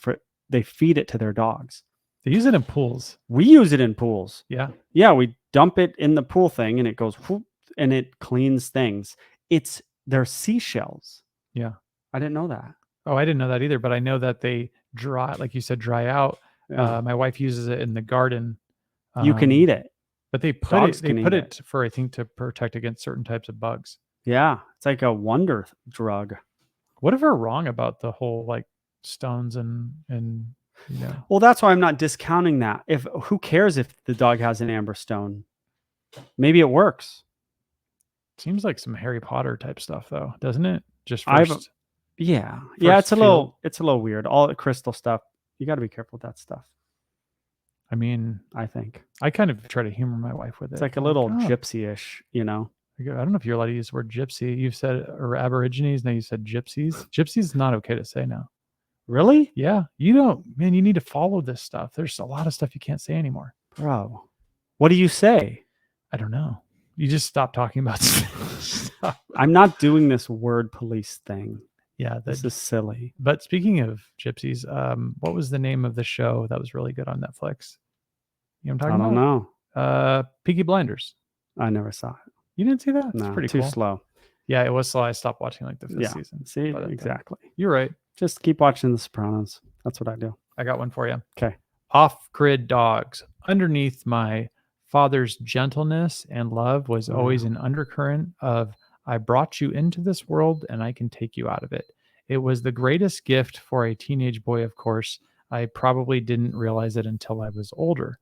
And then this other person below, Pity Mama, says, although she denies it, my mother used to tell me all the time, I brought you into this world, I can take you out. And I do believe she was quite serious when she said it. But as a preacher's kid, we were kept on a very short leash and exposed to nothing. It's funny. And then somebody says, my mom used to say that constantly. Yeah. I'll take you. I'll bring you in this world. I'll take you out. That was popular. I say that to my kids or something like that. And they laugh like, because I say it funny. Like, yeah, it's hard to not say it funny because it's like, what, are you really threatening your kids? You don't really want to do that, you know? Yeah, you just say it has to be a joke. Bro, we watched Friday Night Lights, the movie last night. My son is playing football in a league called Friday Night Lights. And then we watched the movie last night. And like the one dad's like an alcoholic and he like beats his kid because he's not playing good at football. Friday Night Lights? The one movie from like 1998? 2004. Oh, that's a different one. No. It's the I know the one I'm talking about. There's a different one. I was thinking Varsity Blues. Not that one. Sorry. But Friday Night Lights, the dad like beats the kid because he's not doing good. And I was like, me and my son were like joking about like how I'm going to do that to you if you don't do good. And he thought it was hilarious. Have you seen that video where there's a football player and he has a football player on his back and he's going to like trying to cross the end zone? It's supposed to be like the most like epic, inspirational thing. And the guy's carrying Lucas. Is that what it's called? Or the Notre Dame story, the Notre Dame one. I don't know, but they're high school kids and they're like he's carrying another player on his back and he doesn't know that he can like how far he can carry him. And he keeps telling him to go and go and go. And then he goes to the very like goal line and he didn't believe he could go like half that far. I don't know. Yeah. Well, that would have been way cooler if you knew about it, because it's only like the biggest epic YouTube thing ever. It's so important. I didn't even know the name of it, obviously. No. Yeah. Well, thanks a More lot. questions. I thought this was funny. Check this out. Hartana. I need someone, and if you put a picture in your YouTube thing, we can tell if you're male or female, just so you guys know. I need someone to make a dog training T channel where they cover the drama between all the different trainers in one place. Please, someone get on this ASAP. So for anyone that doesn't know, T is like the new thing for like drama. I didn't know this. What did you think she meant by T? I just discounted that whole part and just It means it's like, give me the tea, give me the didn't know that. give me the down low, give me the drama. Yeah. Okay, so Wow. yeah, she wants a dog training controversy T channel. Yeah. And then the person below said there's this woman who is bandwagoning on this guy's content, meaning you, and basically spewing feminist BS. Me? No, this is what the person, they're piggybacking on your channel. Oh.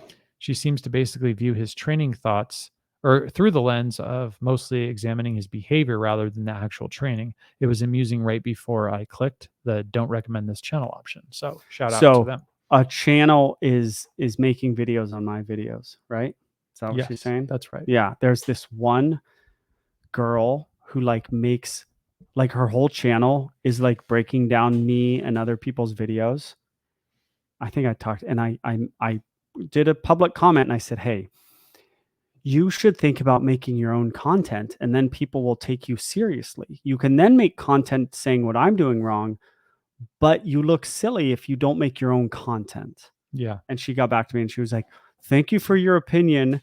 Like, blah, blah, blah. And then she just keeps doing it because she's a loser. Because that's what losers do. Yeah. Like, can you imagine if I'm like, I think I'm good at football, right? I just do. I did catch that. You caught that football that one time at your 100K view thing. Yeah, he saw me one-hander this football, and he was like, "Oh, Eric was all impressed." Style. And it'd be like me being like, "Listen, here, Tom Brady, like he needs to like flip his hand a little more when he throws the ball." Well, you know more than Tom Brady about football. Well, that's my yeah. That's what that girl's doing, and she just doesn't get it. She just I don't think those people get it. My response. Do you think they get it, or do they lay in at bed at night and go, I'm not a good dog trainer. It's weird that I'm criticizing other dog trainers, or do they not get it? I don't know. I feel like the person who we read the comment who said, "What do you think of Garrett Wing and his, them coming after him?" I think the statement is, get used to it. They're coming after everybody, right? They're coming after you. True. They're coming after Dog Daddy. They're coming after Caesar. They already came after Caesar. Garrett, they came after. So really anybody who has a public, anyone who's actually training dogs at a high level is being dragged into the mud every time. Yeah, that's true. So tough enough. It's a badge of honor. Yeah, that's true. Don't you think? And anybody, forget training dogs, any quarterback in the NFL, any athlete, any politician, anybody with a high profile. Well, we can't make fun of politicians. When did this start? They're politicians. We can make okay. Fun. That's what they signed up for in a way. Maybe not. Have you ever heard the thing from Cicero? You know that old, like, I don't know if he's Greek philosopher, whatever. I'm interested. He said politicians aren't born, they're excreted. Yeah, there's a real hatred for How did they know that so long ago? That's, if he's Greek, that's where it all started, right? True. I mean, but to think you're like 1600-year-old saying or something, or 2000-year-old saying. Bro, can I say something about politics? No. You can't. To finish this podcast off a little bit, and I'm going to give you a lot of props. As long as I can cut it off at the end. I'm going to give you tons of props because you changed my life in a way. I called you like 6 years ago, and I was like all worked up about politics. And this guy, to you people listen, I want to change your life, okay? A little bit for a second. You told me, and tell me if I'm saying this wrong, because it was years ago. I'm intrigued now. You go, I was all worked up about something. You go, Joel, politics, you go, it's not real. You go, there are two sides. There's Democrats and Republicans. You go, they are each trying to destroy the other one because the prize at the end of destroying the other side is control of the most powerful country in the world. They will do anything to it's not real. They don't believe what they're saying about the other side. They are doing it so they will get votes, so that they will win. It's a game. It's all a big game. And I never totally thought about it like that.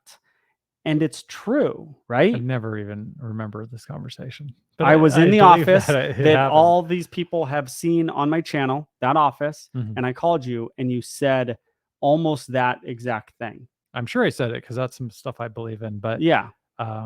that is, I read this funny It's thing. not, sorry. Oh, yeah. To prove the point, what you said, if people need a dove in deeper on that, they don't even, the politicians who are whipping you up so you go vote, so they have control, the prize, they don't even believe it themselves. They just want you to believe it so that they win power of this country. That's all that matters. Like, it's not real. It's a big game. Well, yeah, that's why you see any party. Like, we believe it. Like, we go, oh, this person said this, and then you get all whipped up. They don't even believe it. Yeah, they just want think you to they're believe upset. it. Yeah, I Yeah. know. It's So. like, that's why you see somebody in one party and they lose the election and then they just join the other party. Have you seen this? Yeah. This happens a fair amount, right? Yeah. But I read this great quote. I think it was maybe 2008, 2012, and they were talking about, it was on Yahoo back when Yahoo had a decent comment section before it wasn't a bunch of bots and stuff. But there was this thing where they were talking about whatever, maybe it was Obama against McCain or something to that effect, right?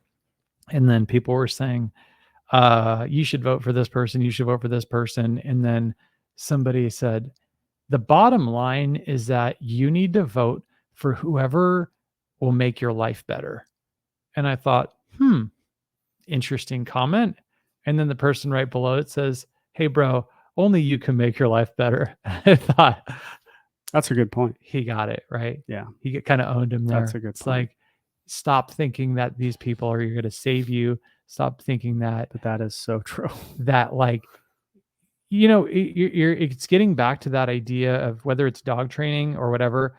Maybe you do have an out of control dog. That out of control dog might be the most important thing that you can do right now to change your life and to change the world and to change the dog life, because that dog could attack some other kid and impact their life. And so I think it's I've heard this. Your vote in the election means much less than that you're training your dog. Yeah, the aim low thing that I've heard, I think that was Jordan Peterson or whoever it was like aim low. Aim low, true. Set your sights low, and it's like just like the room that we're in, right? It's clean, pretty clean. Yeah. Very clean. It was cleaner than it was a couple weeks ago. Yeah. And if you think about it, it's like, how could cleaning this area be the most important use of my time? But I did it, and it feels way better in here. Yeah. You know what I mean? Yeah. So, is there any way I can get you to go to the barbecue place today? I gotta think about it. They have brisket. Yeah. I got to think about it. We're going to have barbecue. I am hungry. But you're trying to adopt these cats at the same time. Yeah. Oh, can you comment about Prince siring, or do you want to wait till next week for that? Let's wait till next week. Okay, they can't handle that. Okay. It's a long talk. And we want to keep this, we want to keep it under hour 50. Oh, okay. Then we got to go. We got to get going here. We went kind of hard today. We actually talked about dogs toward the middle and end of the podcast. Yeah. That was wild. Yeah. We should cut that part out at the beginning. I know I keep saying that, but I think we lost some people with the intro. No, someone got mad in the comments. They go, you're not losing anybody. Yeah. No, we're good. Do you lose sleep? Like, if you see that one gets 20,000 views and one gets 5,000, do you lose sleep? No. Do you? Do you cry at night at all, or no? No. I usually cry. I curl up in a ball at night in a long time. I cry at movies. When's the last time you cried at night? In my bed at night? Yeah. Cried? Yeah. I don't know. You don't remember? No. When's the last time you cried in general? I don't know. I cried at I told you I cried at the stupid Nike movie when it showed a Michael Jordan montage of like him like, teary-eyed. and I got teary-eyed. My kids were like, "Oh, I cried when Kobe Bryant died," Oh yeah. When but did he it wasn't die? even crying. When did he die? 2017 or so? 18? It doesn't seem like no, not 17. 6 years ago? I don't know. I sent this to Mark, but and we'll end on this maybe. Our friend Mark. It was Steph Curry was telling a story about Forget Steph Curry. going down. He was getting guarded by Kobe Bryant. And this is I saw during that. preseason, right?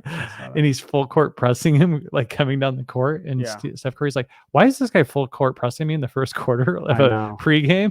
He just totally like, that's so great. I They're know. like, "Hey, I don't care if it's a preseason and for like first quarter, I'm going to harass you all the way down the court."